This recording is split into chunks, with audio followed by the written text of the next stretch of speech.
Entitlement reaches all walks of life, as you'll find out in this episode of Entitled People. Our first one is from Gent PC. Not me, thankfully, but a good friend.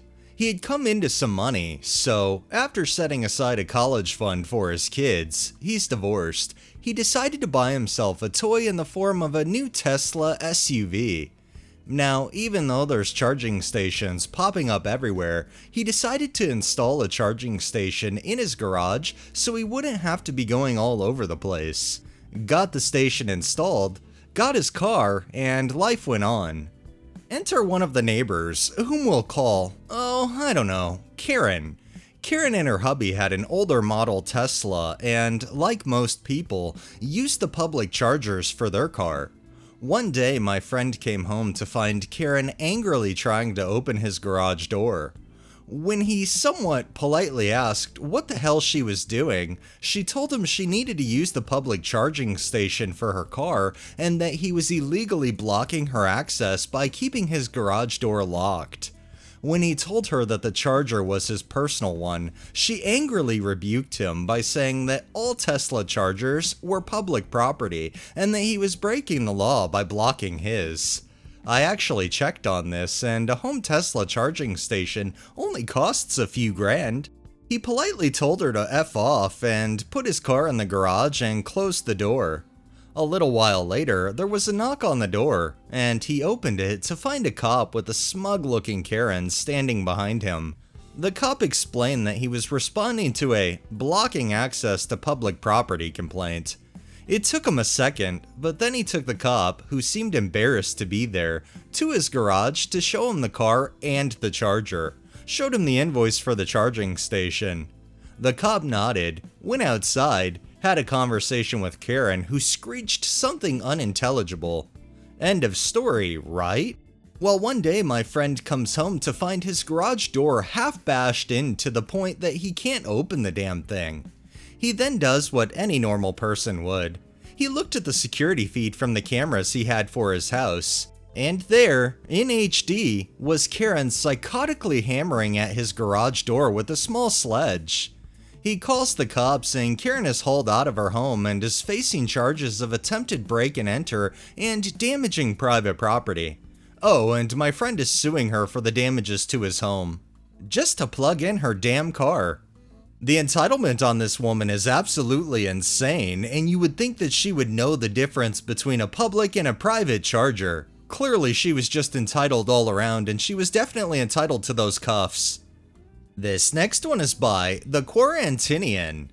From MSN, a group of 9 scientists have glued themselves to the floor of Volkswagen's Autostadt facility in Germany to protest climate change. Unfortunately for members of the Scientific Rebellion activist group, when it came time to close up for the night, Volkswagen locked the doors and switched off the lights and heating. According to the protesters, the carmaker supported their right to protest, but neglected to give them a bowl to urinate and defecate in a decent manner while we're glued. Gianluca Grimalda, a protester sending updates through Twitter, also relayed the conditions protesters are facing in the Volkswagen facility, which is set up as a visitor attraction for petrol heads. "We can't order food, we must use the one provided by Volkswagen," he tweeted. "Lights off, random unannounced checks by security guards with bright torches, police just came in." Well, what did you expect? You went into their facility, so why should they have to bend over backwards to accommodate you? Technically, you really shouldn't have even been in there in the first place. This next one is from Fineman1097. For context, the lines were extra long at Walmart today, and they only had half the registers open. They decided to open another express line to get the crowds moving a bit. This Karen with an overflowing cart sees this and seizes the opportunity and rushes to get in line.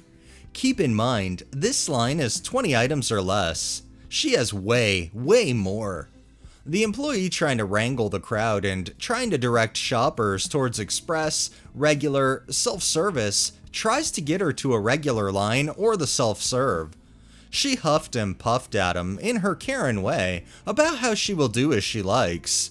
Not wanting to deal with the fight, he lets it go while shooting a warning gaze to the express cashier about this joy of a human being. When the Karen gets up to the cash and starts literally dumping her stuff all over the belt while loudly mumbling about all the incompetent employees, the cashier gently but firmly tells her she cannot go through this cash with her cart full, that this cash is for 20 items or less. An argument from the Karen ensues. She is here now, so why not cash her out? That the cashier has to check her out, or she could lose her stupid little job, etc., etc. She went on for about 10 long minutes while the line is building up behind her. The cashier is as cool as a cucumber throughout, but doesn't budge that Karen could not go through this line with that many items, that she was welcome to join one of the other non-express lines, that the express line is just that, to let people with a few items go quicker to ease the rest of the lines. Karen continues to argue, now asking in an aggressive manner why they can't send the rest of the people in line to another cashier so this one could help Karen with her 100 items, reasoning that it would be quicker. A manager who was watching all of this go down does just that, jumps on the next open register and tells the people in line that she can assist them. Manager shoots the cashier a knowing look. Karen is looking smug and superior at this point, thinking she's won. Wrong.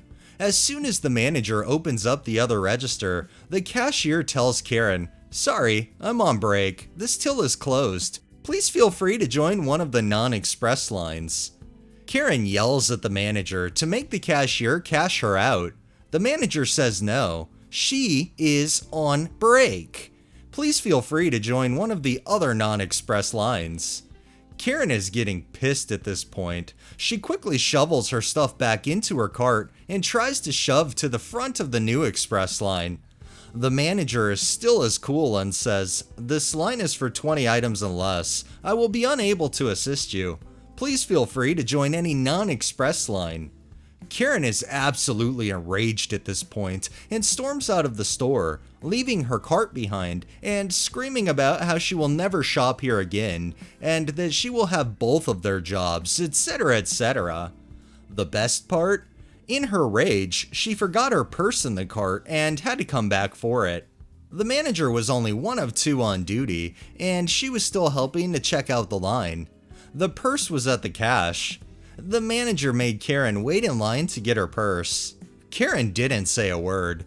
I feel like Karen got exactly what Karen deserved. I mean, what does she expect? Trying to force her way, acting like she's entitled to everything, and then ends up being entitled to absolutely nothing. Then she forgets her purse and has to come back in and wait in line again. That's just beautiful karma. And our final one is by Dramatic Move 8793. After previously leaving me with his $800 iPhone balance and refusing to pick it up, I shut my ex-husband's phone off, since I am technically the owner of it. I was very kind in turning it back on for him after he paid me the money he owed me from similar situations. However, the agreement was that he pay me $120 on Friday, because that was the day he said he got paid, in order to keep using the phone that belongs to me. The Friday that he was supposed to pay me, I sent him a text reminder, to which he responded, "Yep, yep, yep." So I sent him my Cash App tag. Approximately 30 minutes later, I offered to provide him with an additional 10 minutes to send the money over before I had to shut the phone off again. So he sent the money over an hour later, give or take a few minutes. But by that time, I had already shut the phone off. Once he realized it had been shut off, he created a three-way call with me, him, and a representative from the cellular company. He stated that if the representative could not transfer the remaining balance, minus $120 over to his account during that phone call, he was canceling his service, giving up the phone number, and giving me the phone back so I could sell it and recoup some, if not all, of the money owed on it. So in the end, the balance could not be transferred over, and my ex-husband said he was giving me the phone back when he picked our son up from me later that day. But approximately 30 minutes before I expected him to pick our son up, he called me from a new number and told me that he no longer had the phone and that he had to obtain a government phone from his mother. He was not willing to tell me any more information, just that he no longer had the iPhone that I'm still stuck making payments on. He even had the audacity to mistakenly call me his girlfriend's name during his, "You know what, it's gone, you can either accept that or not," rant.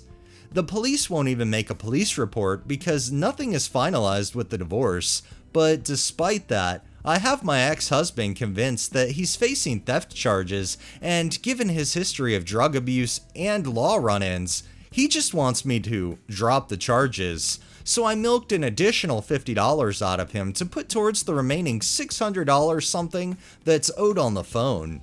I suppose this will only work as long as he remains stupid. But I'm still pretty pissed off about the whole ordeal, so I've been taking Sharpies with me to bars and gas stations, and I've been scribbling his new government phone from his mom number in the men's stalls with a note in curly feminine writing, "Call me for a good time."